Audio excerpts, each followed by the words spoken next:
we had an overflight from a Soviet aircraft that came in very low, probably maybe 400 feet, and banked as it passed over our site. I could see the red star on the fuselage of the aircraft. And the second occasion, I could see the pilot's face quite clearly. This is Cold War Conversations. If you're new here, you've come to the right place for first-hand Cold War history accounts. Thanks to financial supporter Mark Brain for providing today's intro. And make sure you hit that follow button in your podcast app so you don't miss out on future episodes. Dan served as a lieutenant and as a captain in an air defense artillery battalion of the US Army in West Germany from 1980 until 1985. He describes details of Soviet overflights deep into West Germany, and we discuss how the Warsaw Pact attempted to track their units. Now, who knew that the US Army had experimented with geese for perimeter security? Dan reveals details of this little-known specialist unit. Dan worked on the improved Hawk anti-aircraft missile system. We talk about its capabilities, the challenges of working with 1980s electronics, its deployment and exercises. And he describes a live-firing exercise where an errant missile almost wiped out a group of VIPs. Don't miss part 2 coming in a couple of weeks, where Dan describes his experiences in the War Plans Office of the General Staff. I'm delighted to welcome Dan to our Cold War conversation. I had always felt from very early childhood on a calling to the military, and the university that I was intending to go to, which was the University of Iowa, had an Army ROTC department, and I'd been in contact with them. And in 1976, after graduating from high school, I joined the ROTC department there. I stayed there for 3 years. I graduated in 79, and I was commissioned in December of 79 and joined the Army in February of 1980. I went on active duty. I was commissioned as a Signal Corps officer, and my first assignment at that point was to go to Fort Gordon, Georgia, and attend the Signal Officers Basic Course. At the time I went to the basic course, I did not know what my subsequent assignment would be. And it was partway through my training at the Signal Officers Basic Course that I learned that I was going to go to Germany and that I was going to go to an air defense artillery unit. The course that you did, what were you studying there? So there were 3 courses I took. Before going to my unit, I took Signal Officers Basic Course, which was an introduction to the communication systems you would find typically at a division level signal unit. And that course ran from February to May in duration. And then I took 2 courses that I volunteered for. One was Basic Airborne, and I took that at the end of May in Fort Benning, Georgia. That was 3 weeks in duration. And that instructed you on the basic premise of parachuting. So it was 3 weeks in length. It was a ground week, a tower week, and then a jump week where you put all your training into effect and jumped out of aircraft. There were 5 qualifying jumps. And at the end of the course, you got your airborne wings and you were airborne qualified. And following that, I went to a course which I'm pretty sure no longer exists. It was at Fort Sill, Oklahoma. It was called the Communications Electronic Staff Officer course. It was about 8 weeks in duration, and it focused on tactical FM radio and field phones, wire, switchboard. In retrospect, those were all skills that I only minimally needed in the assignment that I was going to. So your deployment is to a Hawk missile battalion, and the Hawk was a medium-range anti-aircraft missile? Yes, it was an improved Hawk. And the joke was that the acronym Hawk, which actually stood for Homing All the Way Killer, the joke was that it was Holiday and Weekend Killer. The system was When the system worked, it was beautiful, but the system could be very sensitive, especially if you moved from the ready sites to the field. And it sometimes required nursing to get everything to work exactly as it was supposed to.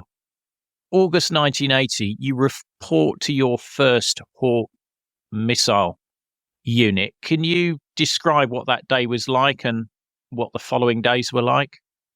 When I first reported, it was a little confusing. I had been originally designated to go to a Nike Herc unit, and that unit was in Wackernheim, Germany, which is not far from Mainz.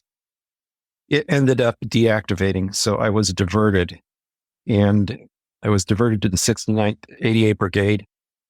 They didn't know I was coming, and they quickly scrambled to find a position for me, which there was a position open in 652 ADA, which was also headquartered in Würzburg. So I went there. The battalion had no place for me to stay. So the executive officer, a really good guy named Major Stewart, had a maid's room in his quarters, and I was put up in that until I could find a place to stay. The first few days were a scramble of getting in processed and learning the disposition of the battalion. This was all very new to me. How the battalion was comprised, what its mission was, and what my role in it would be. I had not fully integrated into that when the battalion commander made a decision to send me on a reforger with a sister battalion. But when I came back from that exercise, and I think all told, that was probably about 3 or 4 weeks in length with the transition and breakdown and setup, et cetera. So when I returned back to the battalion, I really kind of dove straight into what my job would be. The way the unit was configured, the battalion had 4 firing batteries, Alpha through Delta, and they were dispersed in different locations. Alpha battery was also in Würzburg, along with battalion headquarters, but it was dispersed up by an airfield not too far from Emory Barracks. Bravo battery was in Kitzingen, Charlie battery was in Giebelstadt, Delta battery was in Wertheim. Those were all the ready positions and where the headquarters or the barracks and support infrastructure would be. The battalion had a ready site too, which was called the Battalion Operations Center, or BOC. That was located near Biebelried in Germany, not too far from Würzburg. The ready sites for the batteries and the battalion were all kind of rudimentary. The place where the Battalion Operations Center was, the BOC in Biebelried, actually, it looked very run down and disheveled. The buildings were in ill repair. There were no insulation in most of the buildings. It was cold. It was miserable. The only building at the time that was really decent was the building that hosted the mess hall and the latrines. Everything else was in pretty bad shape and pretty cold. The reason behind it was the Battalion Operations Center was never seen as a permanent location, because in the event of war, we would move to our field locations as outlined in the GDP, or General Defense Plan. So the Battalion Operations Center where I worked, I had a platoon, had an authorized strength of almost 50 soldiers, which was a little bigger than a normal platoon. I was never at operational strength. I think best I might have capped out at 37, 38, something like that. I was authorized an E8 platoon sergeant who's very senior, and I was authorized a number of other NCOs. The reality of the situation was that E8 platoon sergeant did not want to be a platoon sergeant. He wanted to be a company or a battery first sergeant, and that's what he did. He took a position as a battery first sergeant. So it left me in a position where, for a very long period of time, the senior NCO that I had in my platoon was an E5, which is, the basic level of sergeant. Those guys, my NCOs, were good as technicians, and it was a very technical job, but they were not good as leaders. They were not developed for leadership. They were too junior, etc. What was the actual role of the platoon? Platoon had to establish and maintain communications with the 4 firing batteries. It had to also have a connection to the battalion or the brigade operations center. The brigade operations center was also in Würzburg. Those connections were established through ultra-high frequency radio UHF. I had 6 Track 145 vehicles with UHF rigs on the back. Each vehicle had 2 UHF stacks in it. And I had additionally, I believe I had 4 Track 113s, which were relay vehicles. So when we deployed to the field, we'd have to set up relays in many cases in order to either reach the battalion, the brigade operations center, or the firing batteries. That was a heck of a lot of UHF equipment, which we needed, especially having when we were on site, having that reserve equipment from the Track 113s was essential because the radios would overheat or otherwise develop problems, and we'd have to rotate equipment out. And while we had a piece of equipment that went into direct support maintenance, we could take equipment from another vehicle and put it in its place. So as I mentioned, the communication system carried the automatic data link, which carried all the information that allowed the batteries to see air pictures. It allowed command and control functions. In addition to those Track 145 vehicles, which were really the backbone of it, there was a vehicle that was served kind of like a switchboard for the entire operation. It was I can't remember the nomenclature on it, but it was called the patch panel. So all those 6 or 5 vehicles with their communications coming in were routed through the patch panel via 26-pair cable. And from there, pertinent pieces of communications and information were split off and sent to the TSQ-73. The TSQ-73 was the command and control vehicle. It was a hard-shelled vehicle. It was air-conditioned. It had 2 scopes in it, which projected the air picture. And what that did was it allowed the battalion to maintain command and control over the firing batteries. So you could select which targets the battery might potentially engage, and you would preclude having 2 different batteries engage the same target. So you could realize an economy of your resources through that center. And the other thing that the Battalion Operations Center, TSQ-73, did was it had communications with the Brigade Operations Center. So it was being fed air picture from the brigade, and the brigade also drew air picture from the MCC and the assets like AWACS, and eventually going further up the chain of command, be in connection with the 4th Allied Tactical Air Force, which had an even bigger air picture. So it allowed a chain of command and control from the highest level, which was the 4th Allied Tactical Air Force for Southern Germany, down to the individual batteries. And it also allowed a breadth of command, because 69th Air Defense Artillery Brigade, for example, that I was in, had 4 battalions in it. So it was a pretty big unit. The organization that we were structured under was the 32nd Army Air Defense Command. 32nd Army Air Defense Command had 4 brigades, and the brigades were mostly made up of Hawk units, though the 108th Brigade had Chaparral Vulcan. It had an airfield protection and defense mission. So most of those units were Hawk, and most of them formed part of the Hawk missile belt. What additionally I had for communication assets, I had a wire section which did cabling and wiring.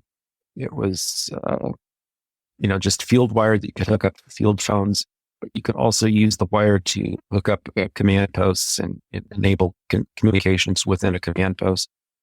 I had a radio section which had FM radios and AM radios. Those were used as backup and for vehicular traffic. I had a radio teletype unit called a rat rig, which was not used very much.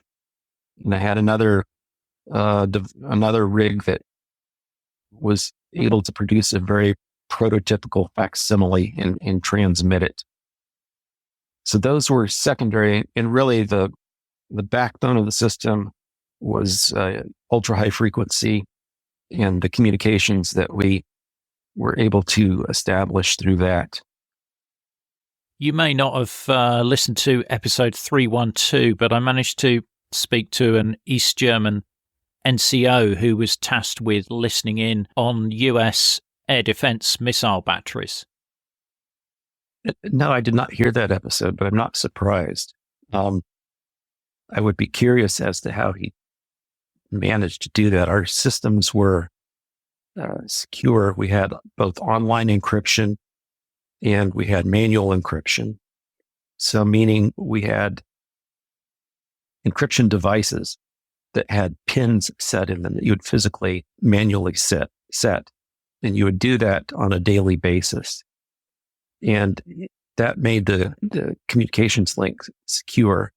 But then in addition to that, if we were transmitting anything on the communications link in terms of voice communications, those were done through an encryption pad. So the communications, even though the system was secure, the voice communications were all encrypted manually as well. So it was a double encryption system. I think their role may have been more around direction finding and finding out where these units were being located and whether they were moving anywhere. Yes. So we had tactical sites that we would operate from. Those were like a ready site, and those were a semi-permanent location. And then when we would deploy to the field or in event of war, we would deploy to our GDP positions. That was the general defense plan. And those positions were much closer to the border and further up. And typically, when we deployed, to my knowledge, yes, we were being tracked twice. When I was there as a young officer, I was with, on two different occasions, the unit that I was with had returned from the field to its ready site.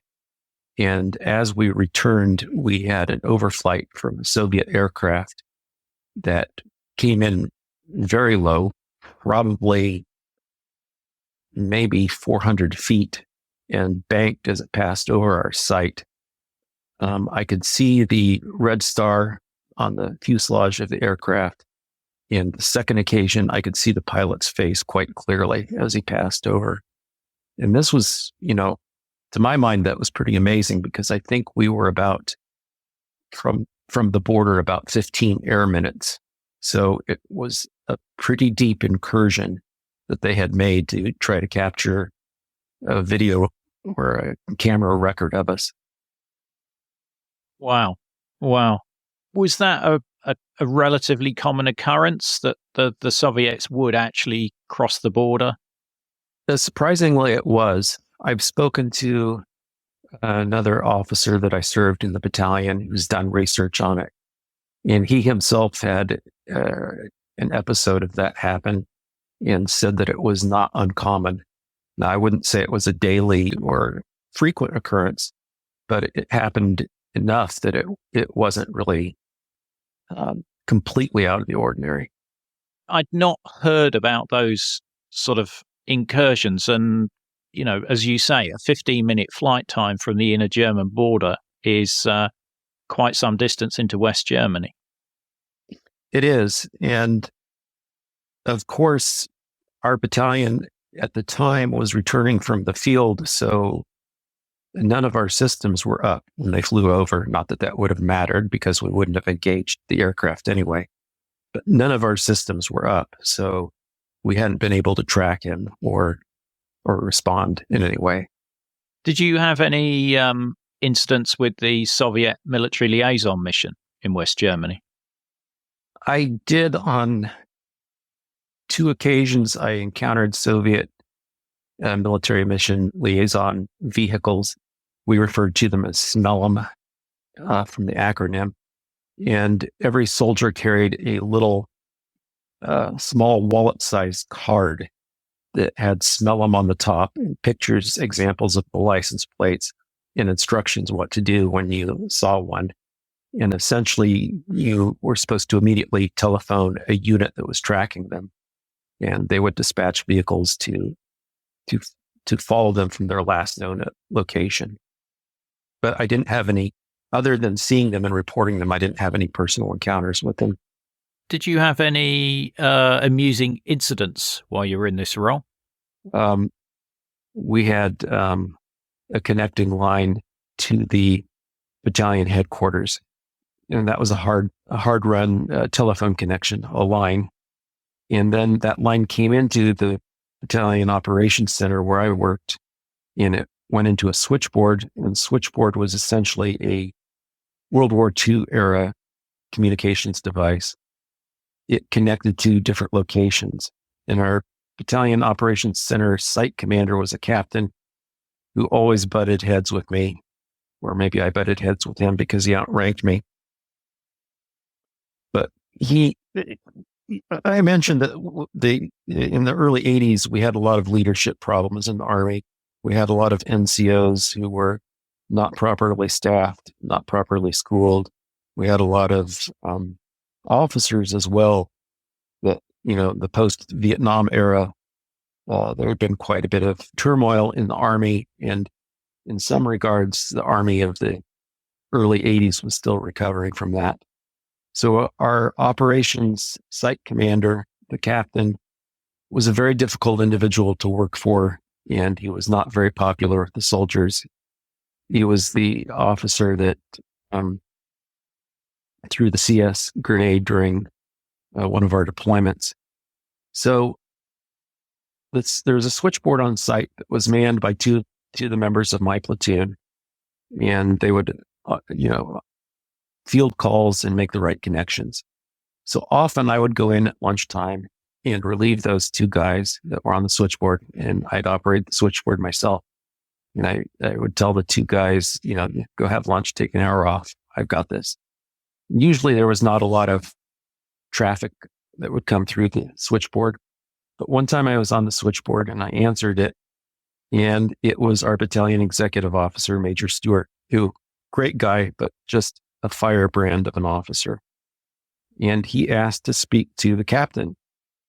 And I had just answered the switchboard. I hadn't identified myself. When you answer the switchboard, you answer with the name of the switchboard. And our switchboard was Cat Forward. So I just answered Cat Forward.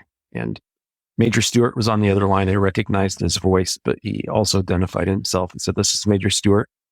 I want to talk to the site OIC. I want to talk to him right now. It's important." So I just sat at the switchboard. I did not make the connection. I just waited. And about 30 seconds later, I came back on and I told Major Stewart, I said, "Sir, sorry, he's in a meeting. He said he can't be disturbed." And I knew Major Stewart well enough to realize what kind of response that would have in him. And he just exploded. And he said, "What? Does he know who's calling him? I want you to go back there, get him on the line, and tell him he needs to talk to me now." And I said, "Yes, sir. I'll do that right away." So I sat at the switchboard again, hadn't connected him to the site captain's phone. And, another 30 seconds passed and I got back on the line and said, "Sir, he said he's really sorry, but he can't talk to you right now. He wants you to call him back when he has time." And Major Stewart, I could just imagine this. I couldn't see him, but I could just imagine Major Stewart getting redder and redder in the face and more perplexed. And he literally exploded and started swearing and said, "Damn it, you tell him he's to come to the phone now. This is totally unacceptable. I'm his superior officer. I need to talk to him. I expect him on the phone immediately." So finally, at that point in time, I connected the phone and rang it to Major Stewart, or to the site captain's office. And I said, "Sir, this is Cat Forward. Major Stewart's on the line for you, and he sounds really upset." And then I put the call through and I silently listened. And he spent about the first 20 or 30 seconds dressing down the site captain and telling him that in the future, whenever he called, he was supposed to drop whatever he was doing and immediately take his call, and just basically tore him apart. And he never knew. It was a story that I have dined out on for years now. Brilliant. Love these stories. So you're still a communications platoon leader at this point? I'm still at the Battalion Operations Center in 652 ADA. I requested a branch transfer, as I mentioned before, and the last 6 or 7 months in my time in 652 ADA, I was at Alpha Battery as executive officer. I had to learn the system for the battle drills, if you will, for command and control of the battery. And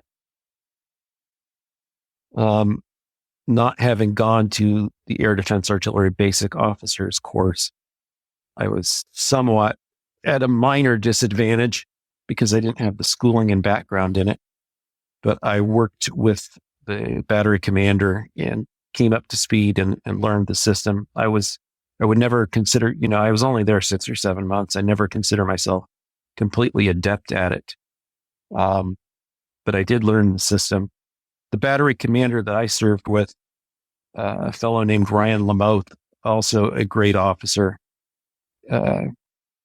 As I mentioned to you earlier, we had very strict control of our states of readiness and control of what we're supposed to do with our units.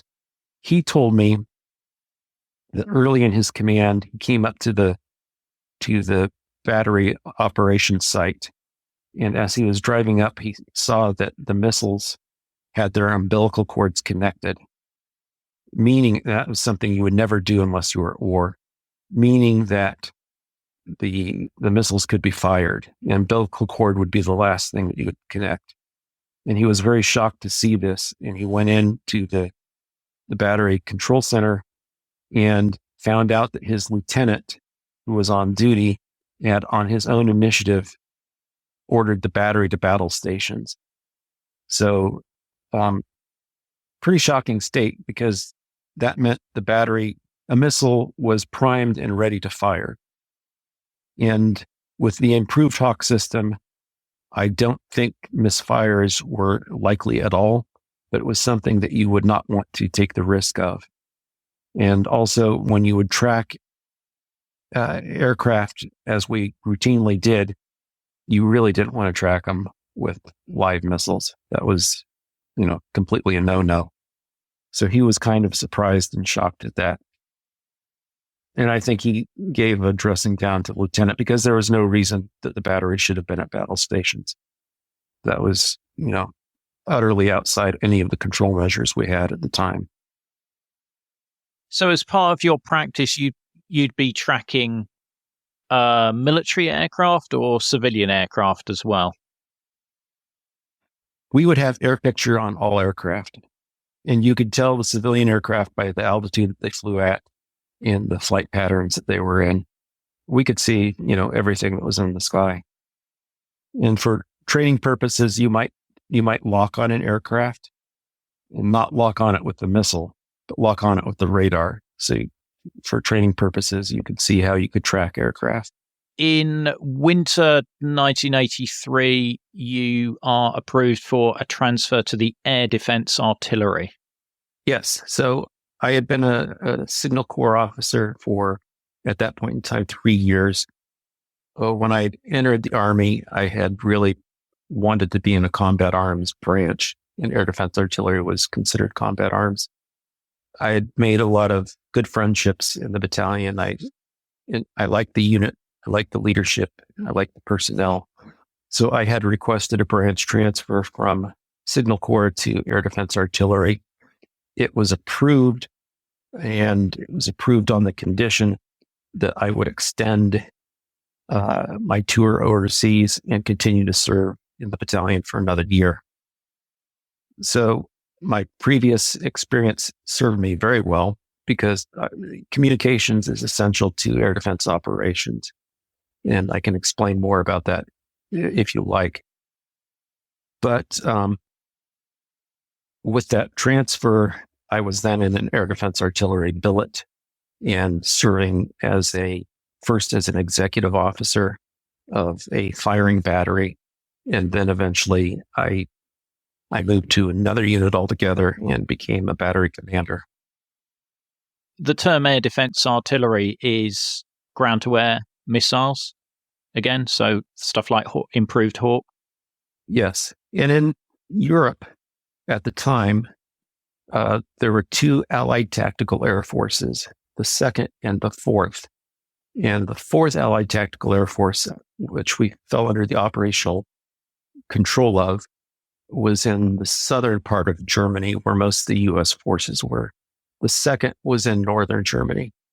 And the air defense system was really an integrated system. So our air picture was fed not only by radars that we had, but it was also fed by the AWACS and other systems throughout. So it was a common operating picture that really gave you a very integrated view of what the airspace looked like. And airspace was managed. There were corridors and transit routes that were charted out within the airspace. And essentially, you had to be flying within those corridors or transit routes. You had to be flying at the right altitude and speed. And you had to, if you were an aircraft, you had to have your IFF, which is identification friend or foe radar, turned on and emitting. And if in a wartime setting, you were not flying in the corridors, say it was a Soviet aircraft, not flying in the corridors, not flying at the proper speed or heading, and not transponding, not sending the IFF signal, then that aircraft could be considered an enemy and could be engaged. So you're talking 4 batteries within a battalion, I think you were saying. What is the capacity of one of those batteries? So how many aircraft could it engage simultaneously, and how many missiles would you normally have available? The capacity of the battery, I'm trying to recall, and I'm a little fuzzy on that. I think they had 18 Hawk missiles as their basic load that could be reloaded if necessary. So each launcher held 3 missiles. And the battery also had a variety of radars that were at its disposal as well. It had what was called an IQAR, which was an improved continuous wave acquisition radar. It had an IPAR, which was an improved pulse acquisition radar. It had a range-only radar, and it had for part of its guidance system, it had a high-power radar. So what these radars did, for example, the range-only radar could specifically target an aircraft or an attacking force based if the attacking aircraft was applying countermeasures that would obscure its location, the range-only radar could be engaged, and it would serve to counter the countermeasures and let you know the range of the attacking aircraft. So the battery also had a battery control center, and it had an IFF radar, which was identification friend or foe, that allowed the battery to query individual aircraft within the range of it. The launchers could be reloaded, and at, I'm not sure what level, but there was a level where reloads for the missiles were available and kept. I mean, how many did you say? 18 missiles per battery? I think 18. And how often were you expecting resupply for those? I think resupply would, provided that the unit survived initial stages of conflict, I think resupply would have to be pretty frequent. but it was, always questionable. The parts of the system that were not well exercised were things like resupply and bringing things forward. And if you can imagine all units deployed into their GDP positions, the potential for choke points and backlogs in the logistics system are great. So I did not have personally a lot of confidence in resupply. And I thought at the level that I was at, supply in general would get to a point where it could be potentially chaotic, especially for units such as mine, which was a non-divisional unit. We were under the authority of the 32nd Army Air Defense Command, and we were under the tactical control. 652 was under the tactical control of the 3rd Infantry Division, but it was not a divisional unit. So we didn't have that degree of support in logistics that a divisional unit would have had. It's interesting because I spoke to I think it was a tanker, and he was saying that they didn't really practice resupply because I think the assumption was that they wouldn't last that long was his belief. Yeah. We practiced reloading because we would reload our launchers. We had enough missiles within our basic stock to reload them. But resupply was pretty dicey. Now, this is August 1980. So at this point, Solidarity is just being legalized in Poland. So the Free Trade Union Solidarity, which was the first free trade union to be formed in the Eastern Bloc. Did that have any impact on you? Was there any increased readiness around what was going on in Poland?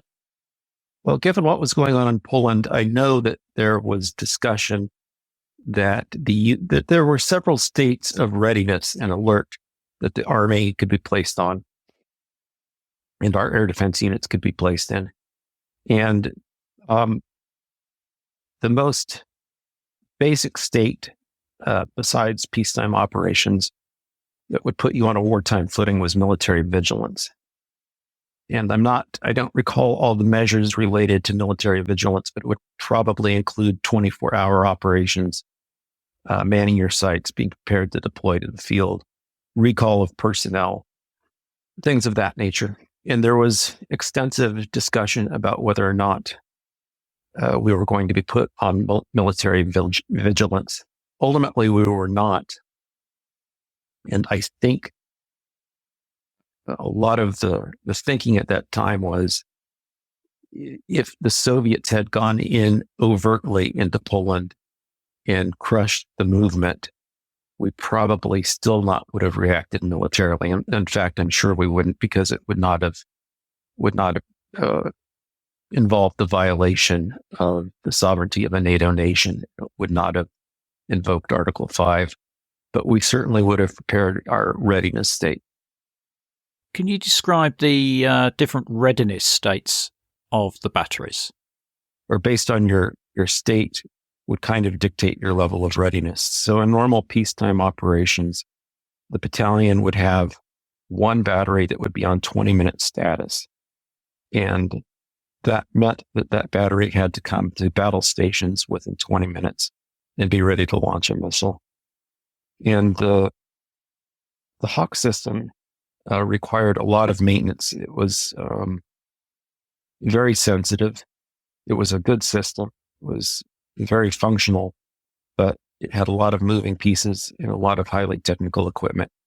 So a battery wasn't always going to necessarily be in a 20-minute state, because it was a hard state to maintain. You had another battery that I think was in a 12-hour state, if I have this correctly, meaning it had to be ready to come to battle stations in 12 hours. A third battery, I can't recall honestly the time frame, but it was a delayed time frame for a number of days, maybe, to come to readiness. And then the fourth battery could be in deep maintenance, meaning it would take multiple days to get to readiness. And that would rotate among the four batteries in the battalion. So for 1 week or one period of time, Alpha Battery might be in 20-minute status, which is basically 24-hour operations that battery maintained to be ready to go. Another battery might be in the 12-hour state. So at the end of the day, the soldiers, you'd go to minimum manning and the soldiers would be able to go home, and so on and so forth. And it would rotate among the batteries. If a battery had exceptional problems and couldn't maintain its state, then a different battery would have to pick up for it and go to an elevated state of readiness and be prepared. This was peacetime operations.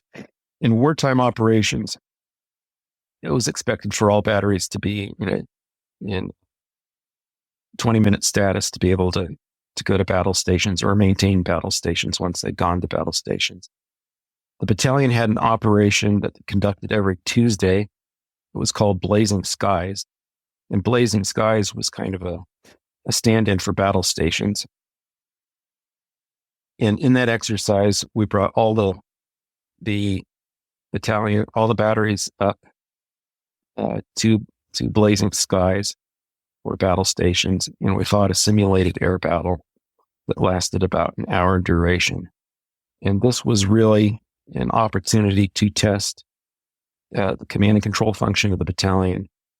And it also was a real test of communications, because, as I said, the UHF communications were absolutely vital to controlling the units and maintaining fire economy and fire discipline.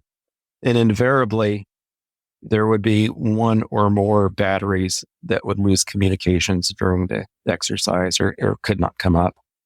And that was always very difficult because the batteries did not have a communications officer. They had at best a communications NCO, who was usually an E5.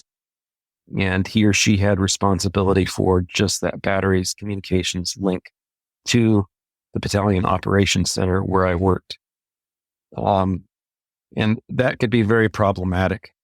The batteries, unfortunately, depending on the commander and the leadership, did not always give the emphasis that they should to their communications equipment and maintaining communications with the battalion operations center. So as a result, those exercises often did not go well. Those exercises received a lot of attention. Our brigade commander would come down. We would have, general officers from 32nd ADCOM come down to the site and see what was being done, review the exercise, monitor, etc. I think, to be honest with you, when we went to the field, which was about at least once a quarter, if not more frequently, when we went to the field, our communications were somewhat better. In some cases, the backbone of the system and we used relays for a lot of communications with the units. I think the emphasis was really more put on during field exercises to make sure that communications were functioning. And during evaluations, we had an evaluation called the TAC eval, or tactical evaluation, which was similar to what other units had, which was other units had evaluations as well, but this was specifically air defense evaluation. And during those tactical evaluations, our communications system and the functionality was really good because everybody was honed and practiced and the emphasis was on. And also the exercise was relatively short in duration. It was typically about 72 hours. So everybody just went all out and did a hard press to make sure everything was functional, operational. I mean, this is 1980s electronics. So was it quite fragile in terms of having it in the field and it getting bounced around? My memory of 80s electronics is it was a lot more fragile than it is today. It was a lot more fragile, and perhaps I didn't realize that at the time because I didn't have a reference. But I do know that when It was prone to overheating, even though we were not in hot conditions in Germany, but it was very prone to overheating. As you mentioned, it would get bounced around when you went to the field. There was a version of Hawk which was self-propelled, which was on some sort of tread chassis, which was exceptionally prone to problems with its deployment because it just got bounced around too much. But we had, I think I mentioned this earlier, we had online encryption devices that were a series of keys that had to be set. And those would always get bounced out of place when you would go to the field. So a movement like that, from an equipment point of view, required a lot of tender love and care and fine tuning to get the equipment back online and to make it operational again. At the time, we considered it to be cutting edge, but it was fragile, and it was a strange mix of both latest technology and technology that had not been too far advanced from World War II. The AM radios that we used, FM radios, the switchboards and wiring, that was all stuff that was basically World War II technology that had been upgraded in Vietnam and then maybe upgraded a little bit more, but it was pretty basic technology. The UHF stuff was really the cutting edge technology. And it was completely reliant on those electronics to be able to aim and fire, I'm assuming. To have the full functionality that you needed, yes, it was reliant on those electronics. And the UHF signal, the good and bad thing about it was very highly directional in nature. It was line of sight. That's why we had to have relays sometimes if it exceeded the range. The good thing about that being highly directional is it was harder to detect on the part of the enemy. The enemy would literally have to be within that line of sight in order to pick up the signal. The bad thing about it was even minor deviations from the line of sight. If your antenna was blown, just a few degrees off, then you could lose signal, or your signal quality would be degraded significantly. So that was also a point of frequent adjustment and checking, was to make sure that the unit had a clear line of sight to the other units and that you were able to keep that communications established. How remote or isolated were these sites? Some of them were extremely isolated. The one at Alpha Battery was not extremely isolated. The one at the BOCs, both of the BOCs I worked at in 652 and 257 were kind of isolated. We had special allowances in the early 80s because we were considered isolated units. So the movies that would rotate through the Army and Air Force Exchange System theaters would also be sent out to our site. We had a projector, and we'd be able to show a movie at night that had been on post. We also had certain support packages that were provided to us too, when we had groups that would come out and sometimes do, little entertainment sorts of things, etc. But because we were isolated, it also, from a security point of view, posed a bit of a threat or a concern, because the sites could be prone to hostile activity even during peacetime.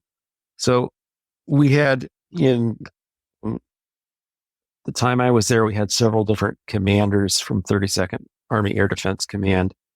And one of them was a gentleman named Victor Hugo. He, at the time, was a 2-star general. Originally in his career, he had been involved in the development of special forces. And I think this was maybe in the mid-1950s. And he had several special forces assignments. He was pretty unique for an air defense officer or an air defense commander to have the background he did.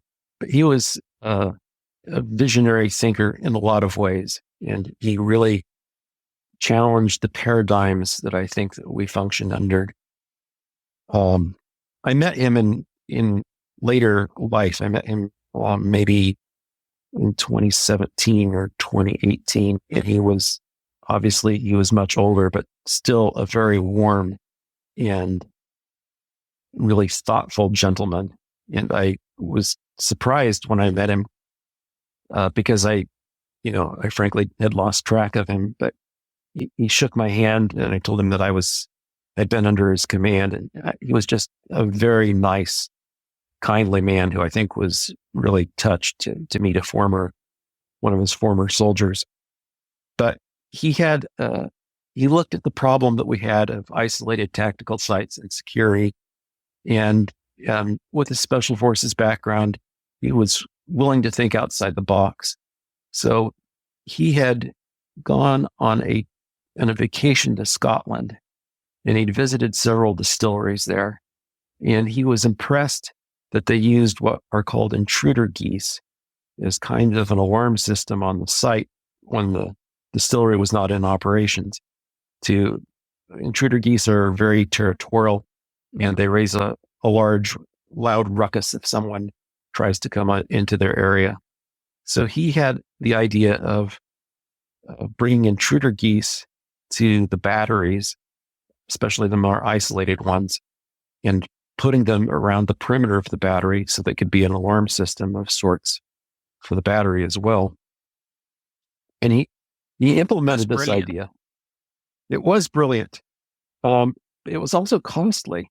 So what it required, a battery perimeter was quite large and had a fence around it, and it required construction of a fence within the fence for the geese, and then the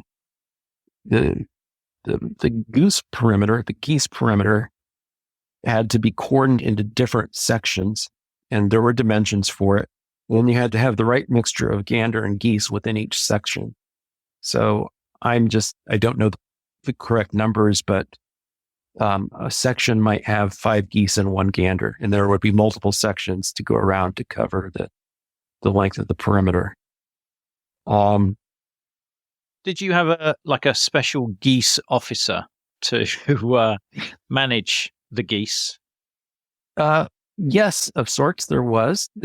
I'm not sure what level, but I would guess at the divisional level, there was a veterinarian officer, and part of that vet officer's duties were to check on and manage the geese. He was not attached. He was not a 32nd ADCOM asset, I don't think. I think he was a divisional asset from one of the units we were supporting. I left 32nd ADCOM in July of 85, and that was about the time I think that the geese perimeters were really coming on. And I had heard later that ultimately the concept didn't work because there were wild animals like martins and weasels that were getting in and killing the geese. And there was really no way that they could, counter that.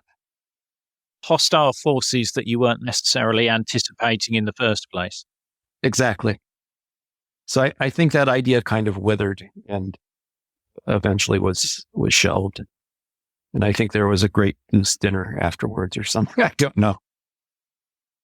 Yeah, I've never heard that before. I mean, I've heard it back in like ancient times with geese being used, but the fact that the US Army in the latter part of the 20th century was still using that technique, I find quite intriguing, but fascinating. I don't think it's a well-known chapter, and I don't think it turned out particularly well either. I'm going to be on the lookout for the unit patch for the Special Geese Squadron or whatever they were. Exactly. That's a great story, Dan. Thanks for sharing that. Right. What sort of range did Improved Hawk have in terms of being able to, how far away could it hit a target? It was a medium-ranged system, and I'm not sure I don't remember what that translates into.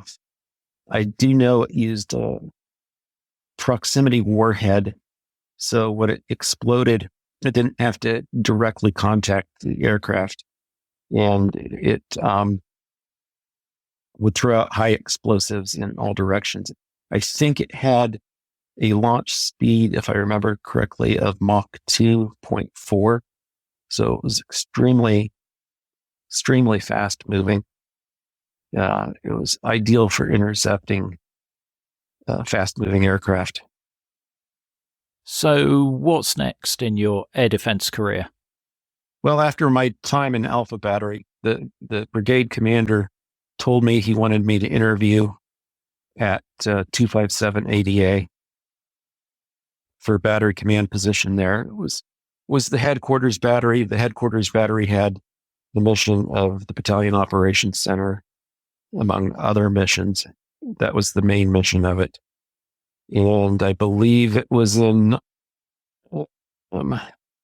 October 1983 that I drove down to Ansbach and interviewed with the battalion commander for the battery command position, and he accepted me. And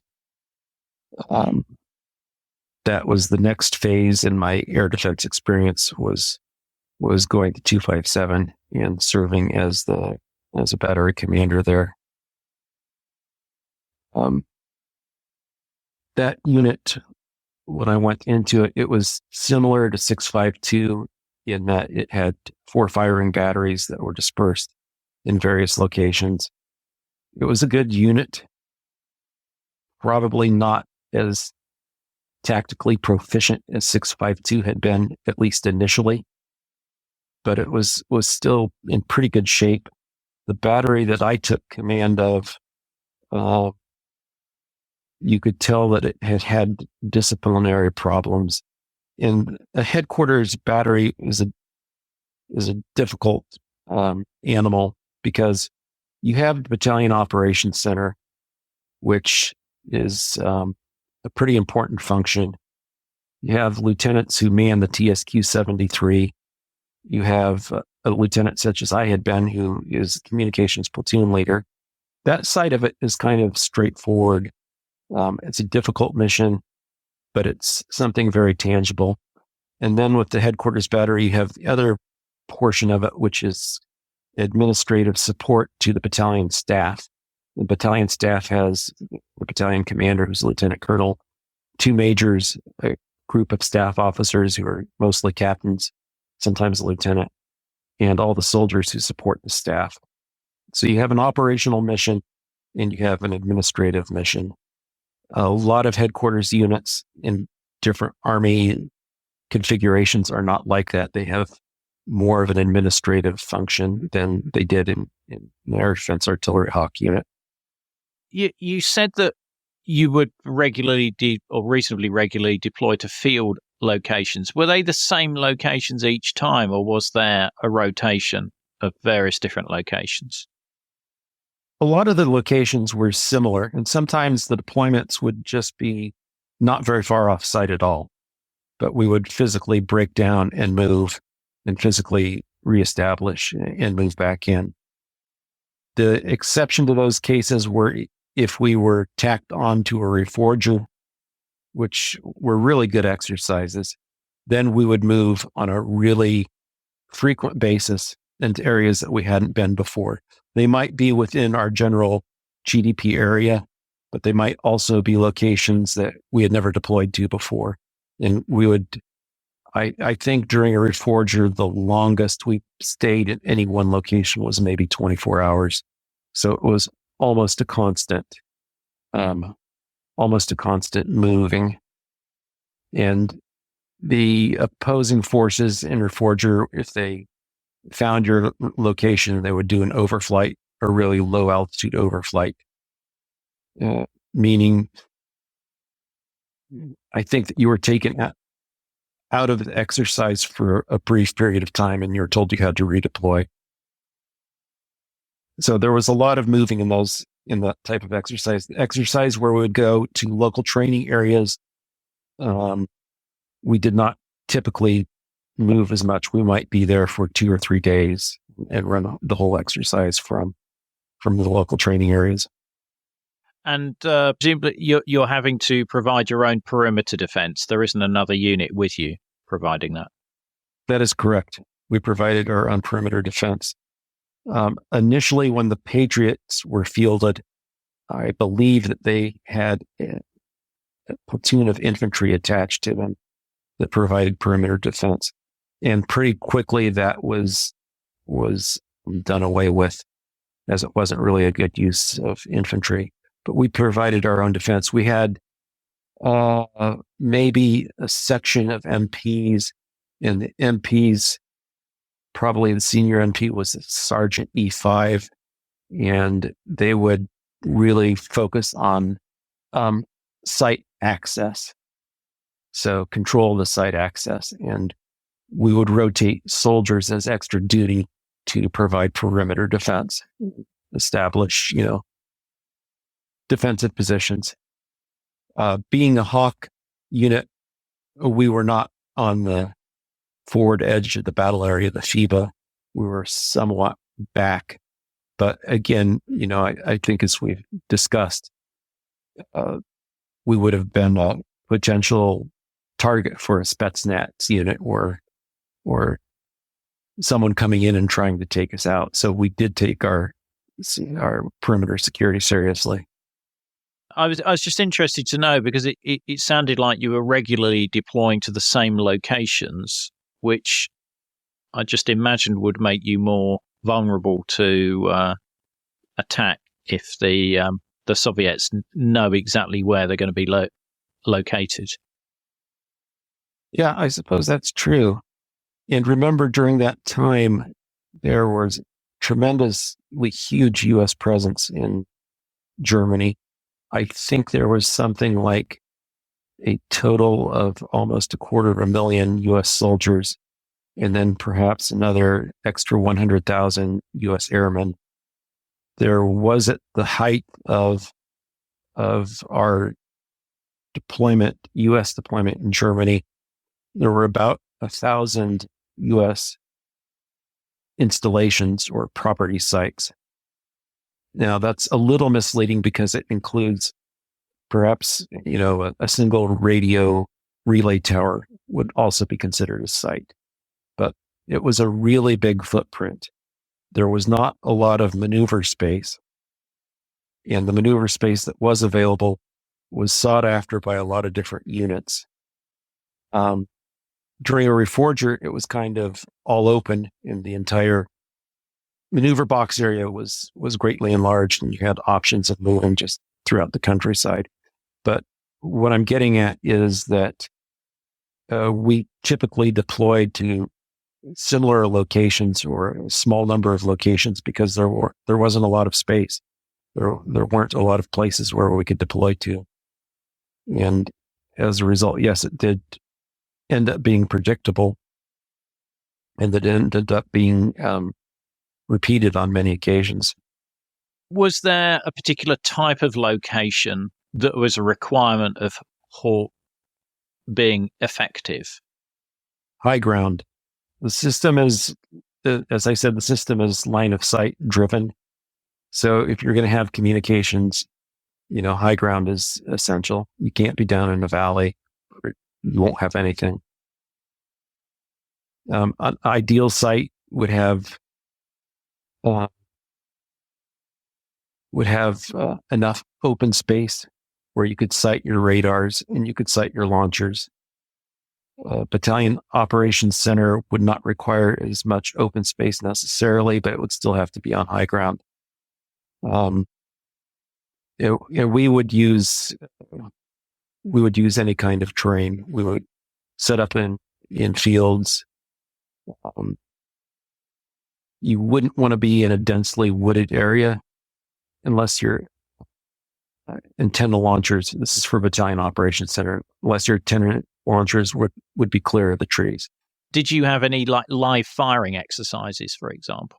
Our battalion did live fire exercises in Crete on an annual basis, and each battery would go down, and there was a firing range on the island of Crete, and there were drones that were set up which were, I believe they were called bats, or there were a variety of them that were used, but they were basically like a small rocket with flares on them that were sent up, and the battery would lock on the target and engage it. There was another live fire exercise that we did as well, and that was within the Grafenwehr training area, which was a pretty large training area. That was called reflex, and that was before Stinger missiles came on. So the battalions were also equipped with red-eye missiles. The red-eye missile was called a revenge weapon because you fired at the tail afterburners of a jet that was passing over. So presumably the aircraft had already inflicted some kind of damage, and you're going to engage it as it retreated.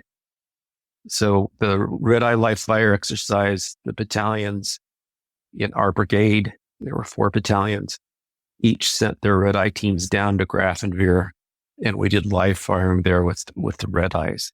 So the red-eye was a heat-seeking missile, and this was a kind of a funny story. In the training area where they were firing the missiles, they had aluminum bleachers set up for visitors and VIPs. And generally, Germany can be overcast, but this day was a pretty sunny day, and the target had been sent off and gone up first. It was like a small rocket from a rocket launcher, and the gunner was going to engage it. It was in the process of engaging it with the red eye, but the bleachers, being sunny and being made out of aluminum, had absorbed so much heat that for a brief moment, it looked like the rocket was going to turn and go towards those bleachers. And everybody was just scrambling to get out of there as quickly as they could. But it veered back onto its proper course. It picked up the heat signature of the target that was being sent out and went to the target and engaged it and destroyed it. Wow. A nervous moment there by the sound of it. Yes. A good reason not to sit in the bleachers. Did US Army divisions at this time have any other air defense mechanisms other than Advanced Hawk? In addition, from an air defense perspective, in addition to the 32nd Army Air Defense Command, each division within the operating area had its own organic Chaparral Vulcan battalion. So 3rd Infantry Division had a battalion, which was, I believe, 3688. It was Chaparral. 1st Armored Division had a battalion that was 25988. Those battalions were under the command and control and operational control of the divisions. They were not part of 32nd Army Air Defense Command, but they were supplemental, if you will, air defense assets that the commanders had at their disposal. The Vulcan was a minigun of sorts. So Chaparral was a light rail-launched missile. Had a smaller range. And typically, Chaparral Vulcans were used for a fixed site defense, like a airfield or a headquarters, maybe. The other thing that the battalions had were Stinger sections. Initially, it was Red Eye and then replaced with Stinger. But the battalions also had, man-portable air defense systems to supplement the protection of the sites themselves. How long were you in that position of being battery commander? So that battalion that I was in 257, I was in that position for close to 2 years, I believe. And the battalion had been chosen to inactivate because it was going to eventually be replaced by a Patriot unit. And at the time that the battalion inactivated, which was the summer of 1985, the battalion at that point in time was as tactically proficient as any unit that I had been in of air defense units. It was very good. And there was a real feeling of regret and disappointment. The battalion was being deactivated. When a unit is deactivated, What happens to the troops? Are they deployed to other units? Yes. So the troops are redeployed. The hard part about a deactivation is that you have to provide nearly 100% accountability of all your equipment, which you want to do anyway, but you're turning it in. So instead of turning your hand receipt over to somebody who replaces you, you're literally turning in every line item of equipment. It has to be accounted for. And sometimes you find things that you had not expected you'd find when you deactivate a unit. So in my arms room, for example, I think there was a rack or a wall locker that was chained to the wall. And within that rack, we had weapons stored. And so we had to turn everything in. So we pulled it out. And behind the rack, we found an extra barrel to an M60 machine gun. And we found some C4 explosive. Had no idea that was there. What was for you next after the deactivation of your Advanced Hawk unit? I was a captain on the 7th Corps staff. I worked in the plans division, specifically in war plans. Sorry, folks, that's all we've got time for from Dan today. Do make sure you follow us in your podcast app so you don't miss out on the next episode with Dan working in the War Plans Office of the US Army. Don't miss the episode extras such as videos, photos and other content. Just look for the link in the podcast information. The podcast wouldn't exist without the generous support of our financial supporters, and I'd like to thank one and all of them for keeping the podcast on the road. The Cold War conversation continues in our Facebook discussion group. Just search for Cold War Conversations in Facebook. Thanks very much for listening and see you next week.